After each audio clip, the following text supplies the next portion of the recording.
LDBC, this is your boy Coach Shelton Harrison. You're live on the Coach Shelton Harrison show. It's not boxing today.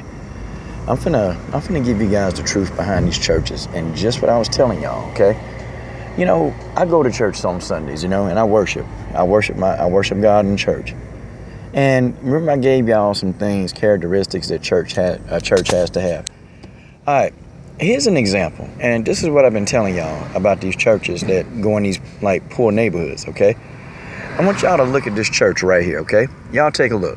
Now, by most standards, this really is, it's a nice looking church. I mean, look at it, okay? It's a nice looking church. I mean, just look at it. They got a couple of divisions on it.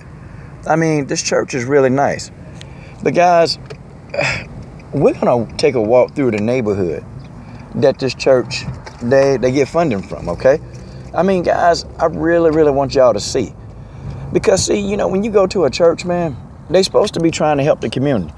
Like the church I go to, when I first went to that church, the neighborhood that, was surrounding that church, the neighborhood looked like crap, man.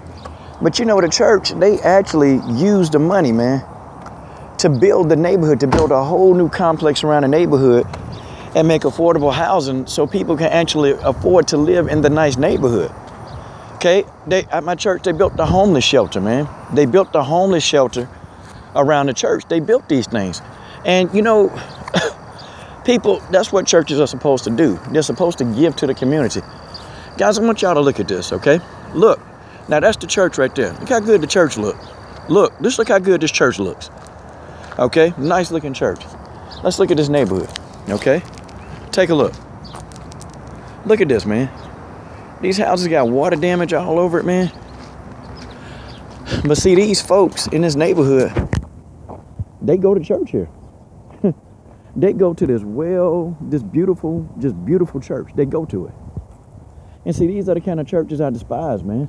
I despise them. I mean, look at this, y'all. I mean, seriously. I mean, this is one of the worst neighborhoods where I'm from. One of the worst neighborhoods. But all these folks every Sunday, they go to this particular church, Look at this, y'all. Look. I mean, folks, come on. There's a cat there.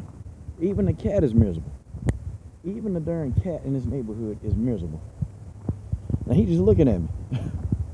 Folks, look at this. I can't kid y'all with this, man. This is crazy. So, when I come over and I try to tell people in this area, hey, y'all come to my church, they do stuff, they even help people pay their rent, man. And they're not giving you an interview. They just, man, what do you need? What are your bills and what do you need help paying? But man, look at this, man. This right here. And see, people say, well, Coach, why are you getting on churches, man? Because churches help the black community. This church ain't, look, this is a black community. There's a playground. That church ain't doing a damn thing for the black community, man. These apartments need to be torn down, man. Like, honestly. And, I even blame the landlord for this crap. I blame the landlord for this crap. And the church. Anytime, man, you can tell. And I guarantee you, there's like 3 churches surrounding this neighborhood. This is only one I only got time to walk to. But I'm telling y'all without a shadow of a doubt. You just y'all got to wake up. You gotta wake up. And it's like I be trying to tell folks, you got to wake up. Because if y'all, you want to stay asleep, you can go ahead, you can stay asleep. You can stay asleep all you want to. These churches do nothing in these neighborhoods. They don't do nothing. They don't do nothing. And the brother Dante Gilbert was asking me, and I made a video to him. And I said, you know what? Yeah, man. Yeah. You got to go to a church. You have to go to a church that's going to feed you spiritually, that's going to feed the poor physically, that they're going to go out and do things, man. They're going to outreach into neighborhoods. They're not just going to sit and collect tithes and keep that building up, man. And the pastor, most of the time, man, this dude don't live nowhere near the neighborhood, man. This dude living in a suburban living life, man. And look, and most of the people in this neighborhood, they attend church at the church I just showed y'all. They attend church there. Folks, I'm not lying to y'all. This neighborhood looks like crap. And I'm not saying it's the church's responsibility to do everything in this neighborhood. They can't do that. But I am saying that it's the church's responsibility, man. I mean, dude, does it look like anything's going on in this neighborhood? I mean, literally, y'all. Does it look like anything is going on? Or does it look like the church is doing anything within this neighborhood? You see, here's a real thing, you know. I'm from hoods like this. I'm from these hoods. This the hood, straight up. It's so early in the morning, man, but I'm from this hood. I'm from hoods like this, man. I'm not a stranger to this. And I'm just telling y'all right now, if you go into a church, and you know, I have no problem with folks going to church. I go to church. But you better make sure, man, if you're giving your money to the church, like if you literally, seriously, you putting your money, you investing your money in a church, they got to be making a deposit and investment into the neighborhood surrounding it.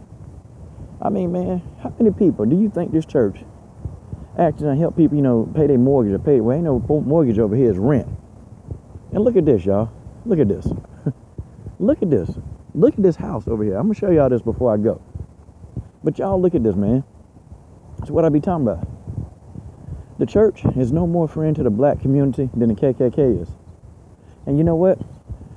I start looking at some of these pastors like pimps, man. If you really think about it, they act like pimps. I mean, they come in, they mess with the women, and the women, you can't say nothing about the pastor of the church. I mean, look at this, man.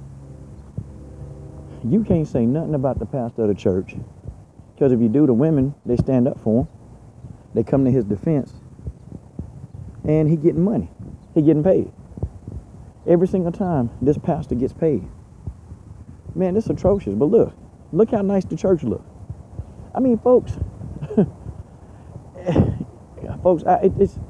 it kind of hurts me, man. It hurts me that this is what it is. This is what it is. And what's gonna happen? This neighborhood, they'll probably tear this down. I'm sure they will. I mean, it kind of need to be. But you know what they'll do? They'll put up some apartments that the people here can't afford instead of the church that make enough money. And this church right here grosses, man. They gross about what? $1.5 million a year in tithes. The pastor get about 20 to 25% of that, man. So you know he living good.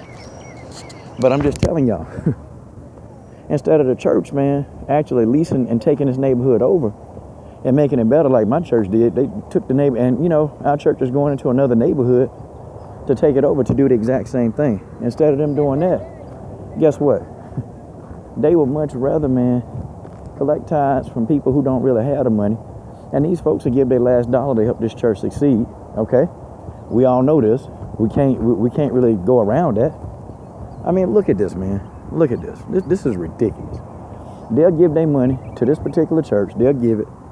And they will, you know, make sure the church is going to be successful. They'll make sure. And the church will still be here while these people won't have a home. They won't have enough, you know, to pay their bills. Folks, that's just the way that is. You guys tell me what you think about this, okay? Guys, there's much more to come, okay? There are about 3 to 4 churches surrounding this neighborhood. This is just one. 3. This is your boy, Coach Shelton Harrison. I'm done.